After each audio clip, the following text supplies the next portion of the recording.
Good morning class, I'm again with you. My name is Meena Sharma. Today we'll read part 2 of chapter 3 of Horn class 11th Hornbill book. The name of the chapter is Discovering Tut. In part 1 we'll come to know that कि जो टुट king है वो एक मिस्र के बहुत बड़े पावरफुल फैमिली का जिसने सैकड़ों सालों तक रूल किया है मिस्र पर, उस का एक किंग जो है सक्सेसर है, you can say the last year of that dynasty, died at very teen age, अपनी टीन एज में मर जाता है. And he was rest in his coffin with laden of a lot of golds, but what happened to him? Eventually he was forgotten, and in 1922 Howard Carter discovered his tomb and found many hints or clues about the life and death of this teenager, supposed to died teenager, King Tut. So when he was first brought for the CT scan, what happened and which type of clues medical released about his life and death will come to know in part 2 of this chapter. So let's start part 2 of this chapter. King Tut's demise was a big event. King Tut का मरना एक बहुत बड़ी event थी, and एक बहुत बड़ी event थी. किंग टुट का जो डिमाइज था, मरना, वो एक बहुत बड़ी इवेंट थी, घटना थी. And even bye royal standards, और अगर शाही मानकों पर देखा जाए, he was the last of his family line. वो अपनी फैमिली, अपने वंश का आखिरी था. And his funeral was the death, और उसका जो फ्यूनरल था, उसका दाह संस्कार था, शवदाह था, was the death Ratle of the dynasty. उस वंश में काफ़ी ज़्यादा शोर शराबा हुआ मृत्यु के ऊपर. But the particulars of his passing, लेकिन उस पासिंग अवे, उसके मर जाने के से संबंधित जो भी दस्तावेज थे, and its aftermath are unclear, और उसके बाद के जो भी फैक्ट्स थे आर अनक्लियर, वो अनक्लियर थे, वो अस्पष्ट, किसी को एग्जैक्ट नहीं पता था. अमेनहोटेप III टुट्स फादर और ग्रैंडफादर, ये टुट के फादर या ग्रैंडफादर थे, वॉज अ पावरफुल फाराओ. वो एक बहुत शक्तिशाली बादशाह थे. Who ruled for almost 4 decades, जिसने लगभग 4 शताब्दियों तक शासन किया. At the height of the 18th dynasty golden age, जो इनके वंश की 18वीं वंश की वंशावली थी, उसके स्वर्ण युग में, उसके ऊंचाई पर उन्होंने बहुत मीन्स 4 दशकों तक शासन किया.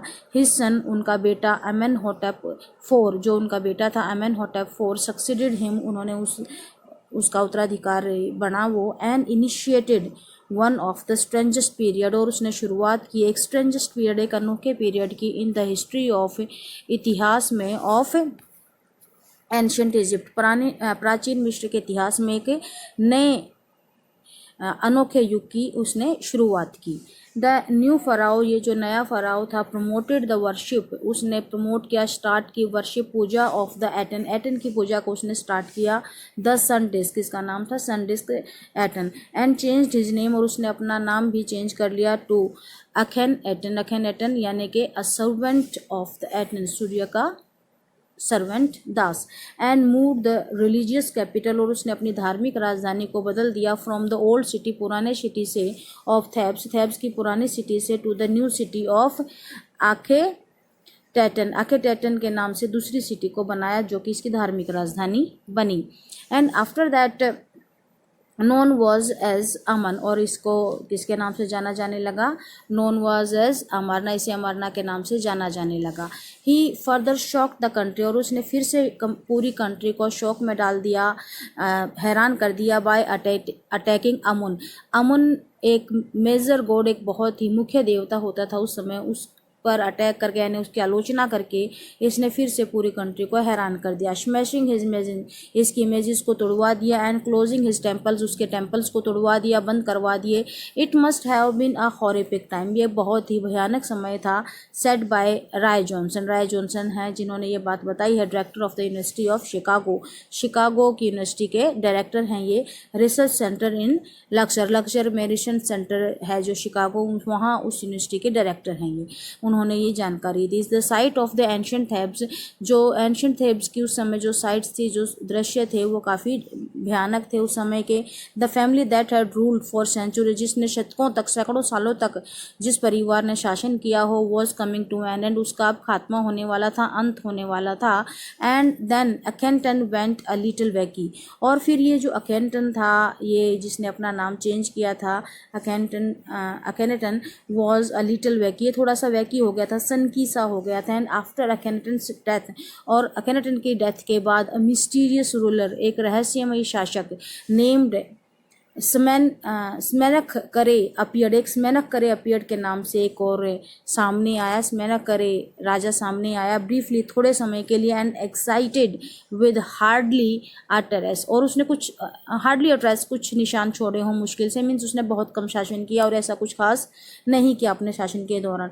And then a very young Tutankhamun, और फिर एक और नया शासक आया जो कि बहुत यंग था, टुटेनखामेन टुक द थ्रोन, इसने सिंहासन यानी ताज को ग्रहण किया, राज्य ग्रहण किया। King Tut as he widely known today, और आज इसी को किंग टुट के नाम से दुनिया में जाना जाता है। The boy king soon change, अब ये जो बॉय था, क्योंकि बहुत कम उम्र का था ये राजा, जल्दी से सून चेंज्ड हिज नेम, इसने अपना नाम टुटेनखामुन से चेंज, टुटेनखामुन कर दिया इसने अपना नाम, टुटेनखामेन से चेंज करके क्या कर दिया इसने, टुटेनखामुन अपना नाम रखा, जिसका मतलब होता है लिविंग इमेज ऑफ अमुन। अब ये देखो, उस अकेनटन ने नाम चेंज कर दिया था अपना, और एटन को अपना गॉड माना था, लेकिन यहाँ पर टुटेनखामुन नाम रख के इसने living image of Amun, Amun का एक जीता जागता इमेज अपना नाम बनाया इसने। And oversaw a restoration of the old age, और फिर से उन पुराने दिनों का रिस्टोरेशन किया, पुनर्जीवित किया उनको, उन्हीं को फिर से शुरू किया। ही रेन्ड फॉर अबाउट 9 ईयर्स, उसने लगभग 9 सालों तक शासन किया। एंड देन डाइड, और फिर इसकी मृत्यु हो गई unexpectedly,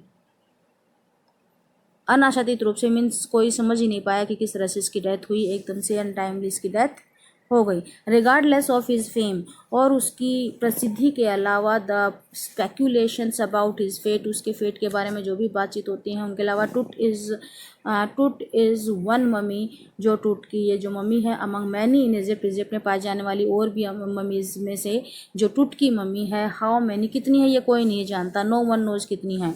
the Egyptian mummy project, जो इजिप्शियन मम्मी प्रोजेक्ट है वहाँ से, which began an inventory in late 2009, 2003 में जो एक खोज स्टार्ट की गई थी, हैज़ रिकॉर्डेड ऑलमोस्ट 600, जिसमें लगभग 600 इस तरह की मम्मीज को रिकॉर्ड किया गया है इजिप्शियन मम्मी प्रोजेक्ट के तहत, सो फार यहाँ तक की। एंड स्टिल कंटिन्यू, अभी भी इनकी खोज जारी है। द नेक्स्ट फेज, जो इसका अगला फेज था, scanning the mummies with a portable CT scan machine, CT scan machine, एक स्थायी सिटी स्कैन मशीन के द्वारा इनका जो स्कैनिंग की जानी थी इन ममीज की, donated by the national geographical society and CMS it's manufacture, जो इसके मैन्युफैक्चरर हैं सिटी स्कैन मशीन के, ये नेशनल ज्योग्राफी सोसाइटी ने इसे दान किया था इन सिटी स्कैन मशीन को, ताकि इन सभी ममीज़ को स्कैन किया जा सके।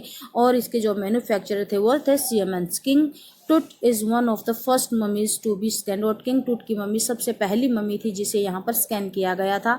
इन डेथ, उसकी मृत्यु, एज इन लाइफ, जैसे कि उसके जीवन, moving regally ahead of his countryman, और किस तरह से उसने शाही अंदाज में अपने कंट्रीमैन, अपने देश में आगे बढ़ा। अ सिटी स्कैन मीन्स ये इस तरह से उसकी डेथ, उसकी मम्मी को लाया गया स्कैन के लिए, आगे बढ़ता रहा अपने लोगों के मीन्स कंट्रीमैन के सामने, वो आगे किस तरह से बढ़ा एक शाही तौर पर।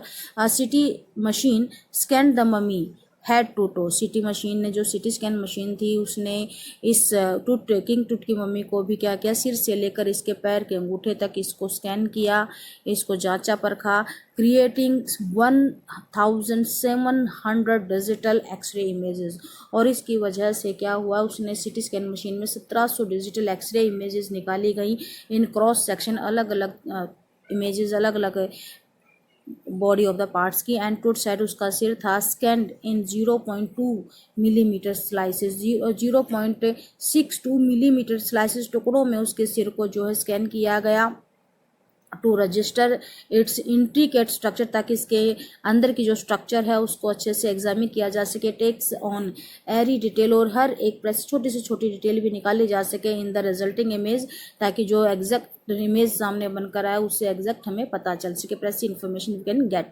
With Tut's entire body. और जो टूट की पूरी बॉडी थी सिमिलरली रिकॉर्ड, पूरी इसी तरह से उसको भी रिकॉर्ड किया गया। A team of specialist in radiology, radiology के जो एक टीम थी स्पेशलिस्ट विशेषज्ञों की वो भी वहाँ थी, फॉरेंसिक्स के पीपल वहाँ थे, एनाटोमी विज्ञान और उसकी जो शारीरिक विज्ञान से रिलेटेड चीज़ें थी वो उनको भी स्टार्ट किया गया, उनकी भी स्टडी की गई। बिगेन टू प्रोब, वो भी खोज में लग गए। द सीक्रेट्स, उस रहस्य को खोजने के लिए। दैट द विंग्ड गॉडेसेस, की जो ये पंखों वाली देवी थी, of a glided burial shrine, इस श्राइन होगा ये एरिया जहाँ पर इस गिल्डेड बरियल शाइल जहाँ पर इस सारी ममीज को दफनाया गया था, ताबूत बनाए गए थे, प्रोटेक्टेड फॉर सो लॉन्ग, जिसने इस विंग्ड गॉडेस ने इसे प्रोटेक्ट किया हुआ था इतने लंबे समय से। उस सारे एरिया को खोज करने के लिए एक सिटी स्कैन मशीन पर जिस तरह से की गई थी 1700 इमेजेस ले गई, 0.62 मिलीमीटर स्लाइस टुकड़ों में इस पूरी बॉडी को, इसके सिर समेत इस बाकी बॉडी को भी एग्जामिन किया गया। तो इस सारी बाकी मम्मीज को भी इस तरह से एग्जामिन किया जाना था। The night of the scan, उस रात जिस दिन स्कैन किया गया था, वर्कमैन कैरी टूट, वर्कमैन जो काम करने वाले थे वो टूट को लेकर गए, यानी टूट की जो मम्मी थी उसे उठाया उन्होंने, लेकर गए फ्रॉम द टूम, उस ताबूत से, इन हिज बॉक्स, उसके बॉक्स में से, लाइक पॉल बियरर्स दे क्लाइम, जैसे कि कुछ जो सामान उठाने वाले होते हैं वो उन्हें उठाकर ले जाते हैं। दे क्लाइम्ड अ रैंप, उन्होंने एक रैंप को के ऊपर चढ़ाई की। And a flight of stairs, और सीढ़ियों पर भी चढ़े। इनटू द स्वेलिंग, जो घुमावदार थी, सैंड आउटसाइड, बाहर रेत की तरफ घुमावदार थी। Then rose on hydraulic lift, फिर एक वो हाइड्रोलिक लिफ्ट में चढ़े। एंड इनटू द ट्रेलर के साथ, दैट हेल्ड द स्कैनर, जिसके अंदर स्कैनर रखा था। 20 मिनट्स लेटर, 20 मिनट के बाद, 2 मैन एमर्ज, 2 आदमी बाहर आए। Sprinted for an office nearby, भागे हुए गए वो नज़दीक एक ऑफिस में। एंड रिटर्न, और वापस आए, with a pair of white plastic fans, 2 सफ़ेद रंग के वाइट कलर के फैनों को लेकर, प्लास्टिक फैंस को लेकर वो वापस आए। द $1 मिलियन स्कैनर, जो लाखों डॉलर की स्कैनर थी, वो मशीन थी, सिटी स्कैन मशीन थी, हैड क्विट, वो बंद हो गई थी, because of sand in a cooler fan, क्योंकि उनके कूलर फैन में सैंड रेत भर गई थी। कर्स ऑफ फराओ, ये बादशाह का अभिशाप था। जोक द गार्ड नर्वसली, घबराते हुए एक गार्ड ने, एक सुरक्षा अधिकारी ने जोक किया, मजाक किया। इवेंचुअली, और फिर अचानक से, द सब्स्टिट्यूट फैंस, जो भी लाए गए थे, फैंस लाए गए थे एक्स्ट्रा, वर्कड वेल, उन्होंने ठीक ठाक काम किया। And enough to finish the procedure, तब तक काम किया जब तक ये प्रोसीजर पूरी तरह से ख़त्म नहीं हो गया था। After checking that no data had been lost, जब देखा गया कि कोई भी डाटा गुम नहीं हुआ था, द टेक्नीशियंस, जो तकनीकी विशेषज्ञ थे, टर्न्ड, उन्होंने वापस टूट की बॉडी को टूट ओवर टू द वर्कमैन, वापस वर्कमैन को टूट की बॉडी सौंप दी। हु कैरिड हिम, जिन्होंने उसको वापस ले गए, carried him back to his tomb, उसके ताबूत में उसे वो वापस रखाए। लेस देन 3 आवर्स, लगभग 3 घंटे से भी कम, आफ्टर ही वॉज रिमूव्ड, जब उसे निकाला गया था फ्रॉम हिज कॉफिन, उसके कॉफिन से। द फाराओ अगेन, ये बादशाह फिर से, रेस्टेड इन पीस, वापस लेटा हुआ था शांति से। वेयर द फ्यूनरी प्रेस, जहाँ पर इसके मृत्यु के समय के जो पुजारियों ने जहाँ पर इसे रखा था, हैज़ लेड हिम, जहाँ पर इसे लेटाया था, फॉर सो लॉन्ग अगो, काफ़ी साल पहले। Back in the trailer, a technician pulled up, फिर से एक टेक्नीशियन को वापस ट्रेलर में ले जाए गए। पुल्ड अप एस्टोनिशिंग इमेजेस, वो खींच कर लेकर आए, एस्टोनिशिंग, हैरान कर देने वाली इमेजेस ऑफ टूट की इमेजेस को, ऑन अ कंप्यूटर स्क्रीन पर जो हैरान कर देने वाली इमेजेस थी वो लाई गई थी। अ ग्रे हेड, एक ग्रे कलर का हेड टुक शेप लिया उसने, from a scattering of pixels, अलग अलग तरह की पिक्चर जो फैली हुई थी उन पिक्सल से एक ग्रे कलर का हेड उनसे बना। एंड द टेक्नीशियन, और जो टेक्नीशियन था, तकनीकी विशेषज्ञ था, स्पन, उसने उसे घुमाया। And tilted it in every direction, इसे हर डायरेक्शन में इसको चेक किया, जांचा परखा और इसे देखा। नेक वर्टिब्रे अपीयर्ड, इसकी गले की जो नस थी, हड्डी थी, अपीयर्ड एज क्लियरली, उतनी ही साफ दिखाई दे रही थी, as in an anatomy class, जैसे कि एक शरीर विज्ञान की जो क्लास होती है, शारीरिक विज्ञान की जो क्लास होती है उसके अंदर होती है। अदर इमेजेस, बाकी इमेजेस, रिवील्ड अ हैंड, उससे उसके हाथ का पता चल रहा था। Several views of the rib cage की जो अलग अलग व्यूज़ थी वो दिखाई दे रहे थे। And the transaction of the skull, और उसकी जो खोपड़ी थी उसके भी अलग अलग सेक्शंस साफ क्लियर आ रहे रहे थे। But for now the pressure was of. अब जो दबाव था वो ख़त्म हो चुका था। Sitting back in his chair, अपनी चेयर पर वापस पीछे की तरफ बैठते हुए जाही हवास ने स्माइल करते हुए कहा, विजिबली रिलीव्ड, कि इसे देखकर लगता है that nothing had gone seriously wrong, कि शायद कुछ भी गंभीर रूप से गलत नहीं हुआ था। I didn't sleep last night, मैं पिछले रात नहीं सोया था। नॉट फॉर अ सेकेंड, एक सेकेंड के लिए भी नहीं। He said, I was so worried, मैं बहुत ज़्यादा चिंतित था। बट नाउ, लेकिन अब, I think I will go, कि मैं जाऊँगा, एंड स्लीप, और सो जाऊँगा। Now see in the picture you can see, कि ये जो पिक्चर है इसमें किंग टूट को जो गॉड है आफ्टर डेथ, वो किस तरह से उससे मिल रहा है ये दिखाया गया है इस पिक्चर में। किस तरह से वो उसे एक्सेप्ट कर रहा है, अपने पास बुला रहा है, वो दिखाया गया है। म्यूरल किंग, ये उसकी दीवारों पर बनाया गया पिक्चर है। टूम शोइंग किंग टूट विद ओसिरिस, जो कि ये गॉड है, इसका नाम है Osiris, the god of the after life, मृत्यु के बाद, जीवन के बाद का जो देवता है ओसिरिस, वो किस तरह से किंग टूट को अपने साथ अपने पास ले रहा है। बाय द टाइम, और इस समय तक, वी लेफ्ट द ट्रेलर, हमने भी लेफ्ट जो ट्रेलर था उसे खाली कर दिया था। डिसेंडिंग मेटल स्टेयर्स, और मेटल स्टेयर से हम नीचे उतर रहे थे। टू द सैंडी ग्राउंड, उस रेत के ग्राउंड पर, ज़मीन पर। द विंड हैज स्टॉप, हवा थम चुकी थी। द विंटर एयर ले कोल्ड, और जो सर्दी की हवा थी, ले कोल्ड, वो ठंडी हो गई थी। एंड स्टिल, और बिल्कुल स्थिर थी, शांत थी। लाइक डेथ इज सेल्फ, जैसे कि मृत्यु की शांति होती है। इन दिस वैली, इस घाटी में, ऑफ द डिपार्टेड, जो कि बहुत दूर थी, अलग थी, वहाँ पर वो पूरी तरह से शांत हो गई थी हवा भी। जस्ट अबव द एंट्रेंस, हम एंट्रेंस के बिल्कुल ऊपर, टूट्स टूम स्टूड ओरियन, टूट की टोम ताबूत के ऊपर ओरियन खड़ा था। द कॉन्स्टिलेशन, ये एक नक्षत्र है जो तारों का झुंड है। That the ancient Egyptians knew, जिसे प्राचीन मिस्र के लोग जानते थे as the soul of Osiris, Osiris की आत्मा के रूप में। The god of afterlife, जो जीवन के बाद का देवता था। Watching over the body king, जो उस किंग टूट राजा की बॉडी को ऊपर से देख रहा था। So class, the source is National Geographic Volume 07 number 6. So class, here the video is completed. Watch the video carefully. Like, share, comment and subscribe my channel for the notification of my new videos. In my next video, we will find the summary and question answer of this chapter. Thank you. Have a nice day.